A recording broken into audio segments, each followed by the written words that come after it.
Hello friend, स्वागत है आपका अपना YouTube channel NK study stage पर।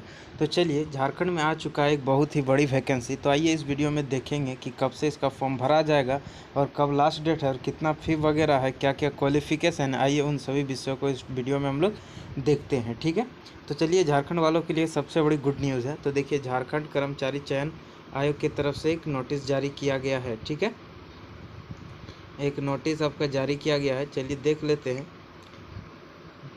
देखिए, यहाँ साफ साफ लिखा हुआ कि झारखंड कक्षपाल प्रतियोगिता परीक्षा 2025 नियमित, रेगुलर और बैकलॉग दोनों वैकेंसीज आई हुई हैं झारखंड कक्षपाल के लिए, ठीक है। चलिए इसमें देख लेते हैं कौन कौन आवेदन कर सकते हैं, कब से आवेदन किया जा सकता है, ठीक है। देखिए, जो इसका जो ऑफिशियल वेबसाइट है वो आपको ये है। इस वेबसाइट के माध्यम से आप अपना ऑनलाइन फॉर्म भर सकते हैं, ठीक है। इस वेबसाइट का लिंक मैं अपने डिस्क्रिप्शन बॉक्स में डाल दूंगा, ठीक है। और साथ ही मैं अपने डिस्क्रिप्शन बॉक्स में टेलीग्राम चैनल का लिंक भी डाल दूंगा, आप लोग उसको ज़रूर ज्वाइन कीजिए ताकि किसी भी वीडियो का नोटिफिकेशन सबसे पहले आप तक पहुँचे, ठीक है।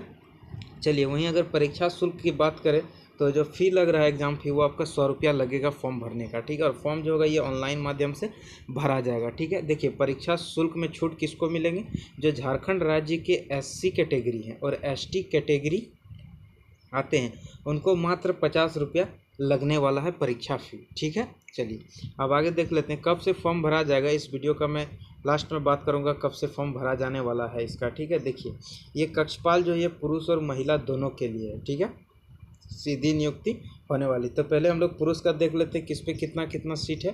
तो देखिए, पुरुष के लिए जो है भूतपूर्व सैनिक के लिए, यानी कि जो एक्स सही है आपका आर्मी है या जो भी सैनिक है, उसके लिए 165 रखा गया टोटल पोस्ट, जिसमें से जनरल, देखिए टोटल पोस्ट अगर बात करें तो कुल रिक्तियां जो है पुरुष का वो आपका 1634 है, ठीक है। 1634 में से 165 एक्स आर्मी वालों के लिए, भूतपूर्व सैनिक के लिए है, ठीक है। जिसमें से अब उसमें भी देख लेते हैं, जनरल का है 66, अनुसूचित जनजाति ST का है आपका 42 और अनुसूचित जाति का 17 है, OBC 2 का है 10 सीट इसमें, और OBC फर्स्ट का है 13 सीट, और आर्थिक रूप से EWS का आपका 17 सीट। टोटल अगर बात करें तो इस तरह से यहाँ 165 बन जा रहा है, ठीक है। देखिए, और यहाँ खेलकूद कोटा से भी सीट रखा गया है, खेलकूद कोटा से 3 सीट है। इसी तरह आप इन सभी को आराम से देख सकते हैं, ठीक है। इस जो वीडियो का जो PDF है, इस PDF को मैं अपने टेलीग्राम चैनल पे डाल दूंगा, वहाँ से आप लोग आराम से इसको देख सकते हैं। फॉर्म भरने से पहले अच्छे से समझ लेना है आप लोग को, ठीक है। चलिए अब आगे देख लेते हैं। देखिए, आगे अब गृह रक्षकों के लिए जो हो गया आपका, गृह रक्षक के लिए 413 सीट, जिसमें से जनरल का है 165,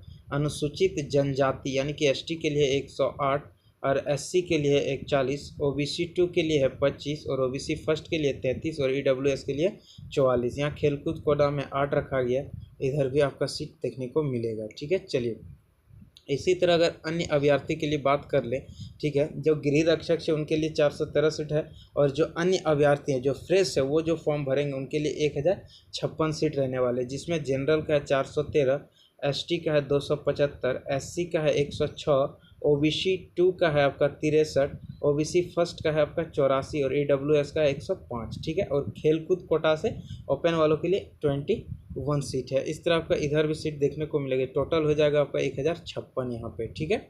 चलिए अब आगे बात कर लेते हैं महिला का। तो देखिए, कक्षपाल महिला के लिए जो भूतपूर्व सैनिक, जो महिला पहले से सैनिक है उनके लिए 8 सीट रिजर्व रखा गया, जिसमें से जनरल के लिए 4 है, ST के लिए 2 है, SC के लिए 1 है, OBC के लिए 1, OBC 2 के लिए एक भी सीट नहीं है, OBC फर्स्ट के लिए 1 सीट यहाँ पे रखा गया है फीमेल कैटेगरी से, ठीक है। और उसी तरफ बात करें तो EWS का भी 1 सीट नहीं है महिला कैटेगरी में, ठीक है। महिला कैटेगरी में खेलकूद कोटा से भी 1 सीट नहीं है, ठीक है। चलिए अब आगे देखते हैं।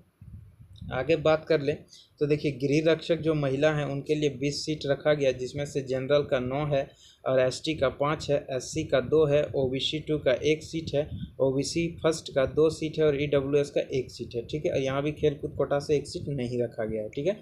अगर इसी तरह अन्य अभ्यर्थियों के लिए बात कर लें जो किसी भी ना गृह रक्षक है ना ही आपका एक्स आर्मी है, उसके लिए नहीं, जो नहीं है उनके लिए टोटल 36 सीट रखा गया है, जिसमें से जनरल का 15 है, ST का 9 है, SC का 4 है, OBC 2 का 2 है, OBC फर्स्ट का 3 है और EWS का 3 है, ठीक है। यहाँ खेलकूद कोटा से 1 सीट रखा गया है आपका, ठीक है। चलिए, ये था आपका सीट डिस्ट्रीब्यूशन का जानकारी, मैंने बता दी कहाँ क्या क्या रखा गया है, ठीक है।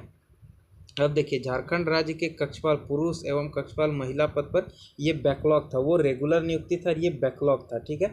जिसमें से बैकलॉग के लिए टोटल यहाँ देखिए पुरुष के लिए 19 रखा गया, जिसमें से यहाँ टोटल सबको सीट डिवाइड किया गया है, ठीक है। उसी तरह अगर यहाँ बात कर ले तो फीमेल के लिए भी जो बैकलॉग था वो 16 सीट था और इसको यहाँ बांटा गया, ठीक है। इस पीडीएफ को आप हमारे टेलीग्राम चैनल से आराम से देख सकते हैं, ठीक है। चलिए अब हम लोग इम्पोर्टेंट बात कर ले इसमें क्या क्या है। तो देखिए कब से फॉर्म भरा जाना है और इसका पे लेवल क्या है तो देख लेते हैं। देखिए पे लेवल जो है कक्षपाल पुरुष एवं महिला के लिए ये लेवल 2 का जॉब है और इसका जो सैलरी इसमें जो रहने वाला आपका वेतनमान वो 19,900 से लेकर 63,200 तक है, ठीक है। मिनिमम जो क्वालिफिकेशन है या तो केंद्र सरकार या राज्य सरकार द्वारा मान्यता प्राप्त शैक्षणिक संस्थान से न्यूनतम आपको 10th पास आउट होना है। न्यूनतम मिनिमम क्वालिफिकेशन आपको 10th पास आउट तो होना ही होगा आपको, ठीक है। ये था इसका क्वालिफिकेशन, ठीक है। अगर यहीं बात कर ले हम लोग फिजिकल शारीरिक मापदंड का तो क्या रहने वाला है। देखिए अनारक्षित जनरल EWS OBC 2 और OBC फर्स्ट के लिए जो है न्यूनतम हाइट 160 सेंटीमीटर होना चाहिए और सीना जो है फुलाकर 81 सेंटीमीटर न्यूनतम होना चाहिए फुला के, ठीक है। इसी तरह अनुसूचित जनजाति SC और ST का बात करें तो न्यूनतम हाइट 155 होना चाहिए और न्यूनतम जो चेस्ट होना चाहिए वो फुलाकर 79 होना चाहिए, 79 होना चाहिए, 79 सेंटीमीटर, ठीक है। चलिए अब महिला के लिए देख लेते हैं। इसी तरह महिला के लिए अगर देखें तो इसका सिर्फ सभी कोटि के लिए चाहे किसी भी कैटेगरी के महिलाएं SC ST OBC EWS general सभी के लिए न्यूनतम जो हाइट रहने वाली है वो 148 रहने वाली है और इन लोगों का सीना का मेजर नहीं किया जाना है, ठीक है। चलिए लागू नहीं है, साफ साफ लिखा हुआ है, ठीक है। अगर बात कर लें फिजिकल का शारीरिक दक्षता का तो देखिए पुरुषों के लिए जो होगा वो 1 मील यानी कि 1600 मीटर 6 मिनट में दौड़ना है और महिलाओं के लिए 1 मील 1600 मीटर 10 मिनट में आप लोग को दौड़ना है, ठीक है। चलिए न्यूनतम जो एज है वो आपका 18 वर्ष है और मैक्सिमम एज यहाँ पे बताया हुआ है, आप इनको आराम से देख सकते हैं मैक्सिमम एज के लिए, ठीक है। चलिए अब बात कर लेते हैं कि कब से फॉर्म भरा जाना है और इसका एग्ज़ाम कैसे कैसे होगा। तो चलिए हम लोग उसको बात कर लेते हैं, ज़रा सा देख लेते हैं। तो देखिए ऑनलाइन यहाँ लिखा हुआ, मैं डायरेक्ट डेट बता देता हूँ आपको कब से होगा, ठीक है।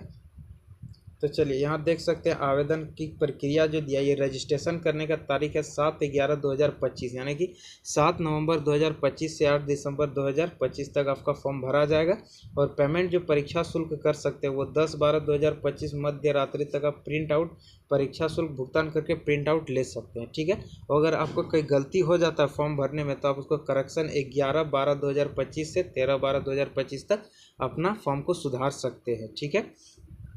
चलिए अब देख लेते हैं कि इसका परीक्षा क्या होगा। देखिए परीक्षा पैटर्न आपका 3 चरणों में एग्जाम होने वाला है और ये OMR पर होगा यानी कि मल्टीपल चॉइस क्वेश्चन रहने वाली है। MCQs देखिए पहला आपका फिजिकल होगा, पहला रनिंग वगैरह होगा, हाइट और चेस्ट मेजर किया जाएगा पहला स्टेप। अगर वो आप क्वालिफाई कर जाते हैं तो आपको लिखित परीक्षा में बैठने का मौका मिलेगा रिटर्न में, ठीक है।